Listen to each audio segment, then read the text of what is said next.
Pryde is one of the best X-Men characters ever. I mean, one of my top 3 for sure. And one of the things I like most about her is how we really grew up with the character. She was still sorting herself out, and it's possible the writers couldn't think of a superhero name and a costume for her, but regardless, we got a really cool journey out of it. Kitty Pryde showed up in not just the same issue, but the very same page as Emma Frost, where Kitty Pryde is being recruited by Emma to join her school of mutants, but she immediately gets a weird feeling out of it.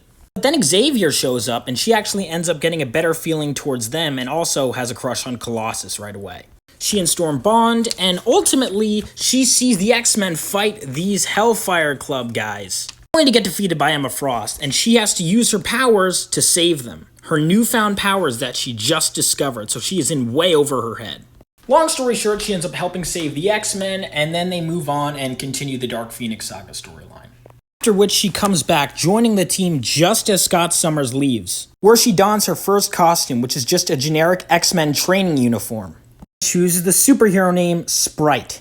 Shortly after, her next big adventure happens, Days of Future Past. That's right, Kitty Pryde appears during the first issue of the Dark Phoenix Saga, and her next storyline, just a few issues after that, is Days of Future Past. Back to back. No wonder she was popular right out the gate. Also, she's just very likable.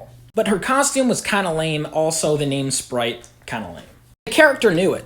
She came up with her own costume, complete with rollerblades and everything. Now, Professor X, of course, immediately rejected it, as did all the other X-Men. That didn't stop her from once again sneaking on a mission, which led to her nearly getting killed by Magneto in one of the best and most important X-Men issues ever. Her next costume and name was Ariel, which was very short-lived. It wasn't until she went on a little trip with her buddy Wolverine and went through some ninja training that she finally got her superhero name that we know today, Shadowcat. As she has an epiphany, she says, "I'm not a kitty anymore. Much as I wish differently, I've grown up. I'm a cat, and I like the shadows a whole lot more than the daylight. Shadowcat. I like it. Suits me better than Ariel or Sprite, that's for sure." Couldn't agree more. Also, it just sounds cooler. In her first mission since coming back, she would wear this new costume as Shadowcat.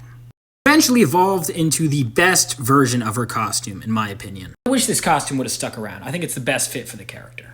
Like, come on, this is clearly the best outfit. These changes in costumes and stuff was an inspiration for me when I was writing my comic book. Initially, I was going to have a waiting period where he was going to decide on a name, but I decided to let my character have his main name right out the gate, just for marketing purposes and stuff. So we do get his name Galvanite in issue 1, but don't worry, we get a bunch of costumes, and even then, the costume he settles on is a makeshift costume that is getting trashed in issue 2, replaced by a brand new training uniform. Galvanite may have his name, but his costume is not set in stone yet.